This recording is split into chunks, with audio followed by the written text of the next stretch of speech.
Hi everyone, so I just thought I'd share with you some of my favourite plants. They're quite rare here in the UK. This one is called Calathea orbifolia, and I think it gets its name from its big orb-shaped leaves, which are really pretty. So I'll just give you a nice show here of the plant. Yeah, really stunning. What it does is it grows like these little spiral. Unfortunately there's none here to show you, but it grows some little spiral things from down here, and that produces a new leaf. It's really easy in my opinion. I mean, I've heard a lot of people have trouble with them.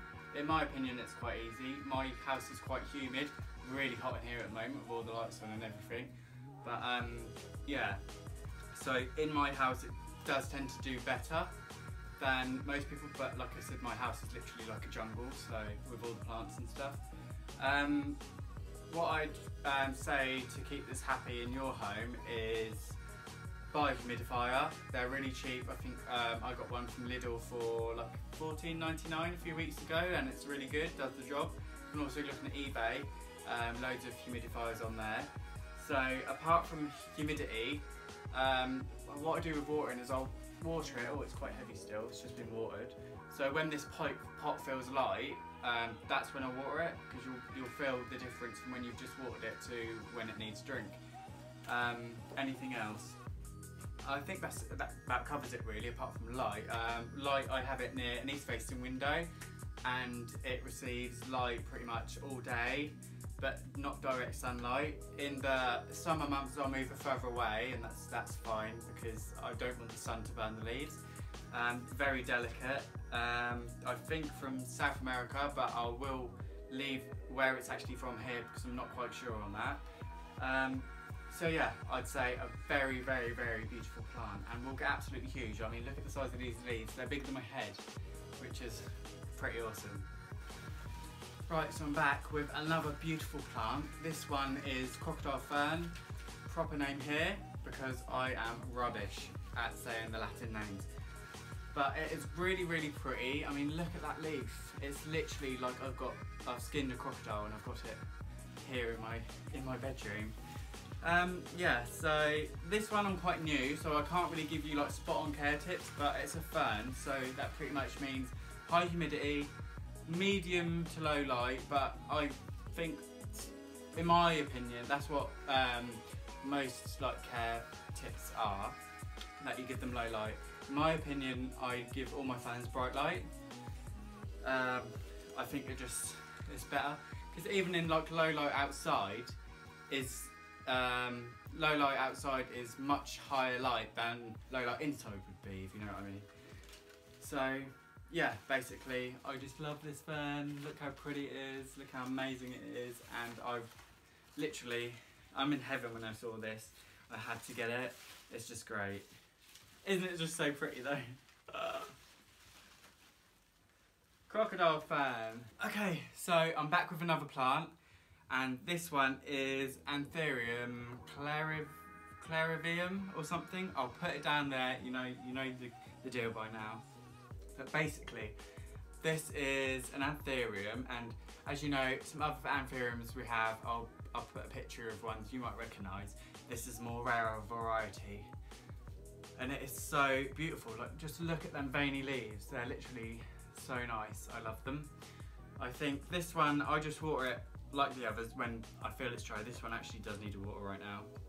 Likes to stay moist, likes bright indirect light, and it's just a great plant. I've never actually had any issues with this plant. It's really easy to care for, and I'd even say for a beginner, go for one like this. Maybe a bit more expensive, but you get what you pay for at the end of the day. You're not going to have loads of nice different plants if you don't spend the extra money, because they're rare. You know that if they weren't rare, then they wouldn't be as special, in my opinion. But I do think this is a beautiful plant for anyone that's looking to get into houseplants. This is definitely a showstopper. Will definitely draw the attention of all your guests that come into your home, and they'll probably leave wanting one as well. So yeah, anthurium. Beautiful. Here's another one, beautiful plant. This is Monstera adansoni, and it's a lovely plant. I found it really easy, but it does get a bit like temperamental with watering. Like can't seem to get the watering consistent. With most of my plants, what I do is I leave it to dry out, and I just find that's the best way of every plant. But some plants obviously don't like to be dry, like this one. It will get these like brown crispy leaves, and then I'll water it, and then I'll get like 10 yellow leaves. I'm like, oh, what am I doing wrong? So I have no idea, but this one seems to be happy. I've got it in an east-facing window on this little plant shelf here that I'll show you in a minute. This really, really, really nice plant, and I love it because it's just like the big monsteras, but it's so much smaller and trails beautifully, as you can see there. Oh, this is so heavy. So yeah, this one, bright light, average humidity, probably give it more humidity than I'm giving it actually. That's probably why I'm getting some leaves that are quite brown and that. Yeah, so brown leaves, yellow leaves, as to be expected with this plant. I'd say go for a bigger one rather than a cut-in, because it's just, in my opinion, they don't root very well. I've found, I've actually tried to make quite a few cut-ins of this plant. It just hasn't rooted well whatsoever. So I would say probably not one for beginners, because you'll probably like end up having a really like brown and yellow plant and think, what am I doing? I'm killing this plant.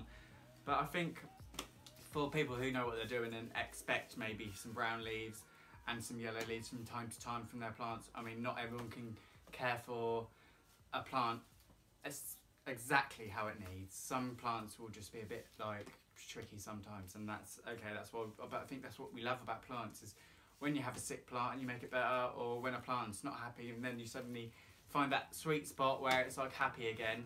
That's why we do it, isn't it? Have these beautiful house plants all around our house. It's lovely, isn't it? Monstera adansoni. There it is. Beautiful. So here's another beautiful, beautiful plant. This is a ponytail palm, and it comes from Mexico, native to Mexico. So you can imagine that it doesn't need much water. This one I literally like let it dry out completely and then I'll water it again. But I might leave it for like a week or two with dry soil, especially in the winter. I actually have this one in a west-facing window, almost right against the window, and it's actually put on a ton of growth. Like earlier in the year, the leaves must have been like this big, and now obviously you can see how big it's got. With these plants, a bright spot and full sun is recommended, but it will actually do okay in a slightly less light in your home, as long as in summer you'll bring it outside into your garden and give it a full sun. So that's what I did, and this one I was actually really, really bad with succulents, so I thought I'd kill it. But look how beautiful it is, and it's still alive. I've managed to keep this one alive for quite a while now. I've had this almost a year, so this was one of my first houseplants I really got, and it's really, really, really pretty. There's a few spider webs going on there, but you can probably expect that when you've been outside. When I bring them in, what I do is I'll fill up a bath with like washing up liquid, a little few drops of washing up liquid, so it's nice and soapy. And then I'll literally like submerge the plant and the pot, weigh it down with something in the water for half an hour. Then I'll take it off, rinse it really well, and then I'll get some bin bags and some insecticide. And what I'll do is I'll spray the whole plant with insecticide in the top of the soil, and then I'll literally put them in the plastic bags, tie them so they're airlocked, and it's like fumigating the plant. I'll then leave them for 3 days. Leave the plant in a dark cold room for 3 days, and then, which is my downstairs toilet. And then I'll bring it up and I'll put it in a nice warm soapy bath again for half an hour, rinse, and then I'll display it once I'm happy with that there's no bugs on it.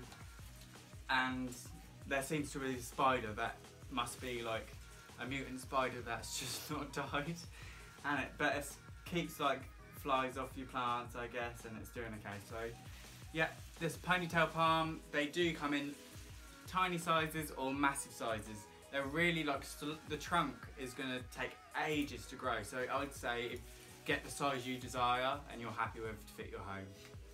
Okay, so this one is a philodendron pink princess, and let me just show you this beautiful pink variegation in the leaves. It's absolutely stunning. and that's all it's grown for. So basically it's philodendron. They prefer like a drier mix. So I've got 25% perlite, 25% orchid bark and 50% soil. So it's a pretty dry mix for them, and but the orchid helps retain the moisture, so it's basically you're trying to keep it constantly moist but without it like rotting the plant away, so you don't want it soaking wet. Philodendrons hate soaking wet. So basically I've had this about a month now, and it was bought individually as free plants, and I've put it around this moss pole, so hopefully I'll get nice big ones and lots of pink variegation. I'm still waiting for the leaves to emerge. Look, this has been a month that I've been waiting for these leaves to come out, and they're just starting to emerge. Look at the corners here, can't really see, but at the corners they were just starting to emerge, and now they're actually turning into little new leaves. So I'll just show you more of the plant. That looks absolutely amazing, doesn't it? So look at that pink. I can't wait to get more of that pink. Pink Princess Philodendrons. Just wanted to say about the Pink Princess Philodendrons, about like how much light I actually give the plant. I think the more light the better for them, even though they are philodendrons, they need like high light, they'll grow faster.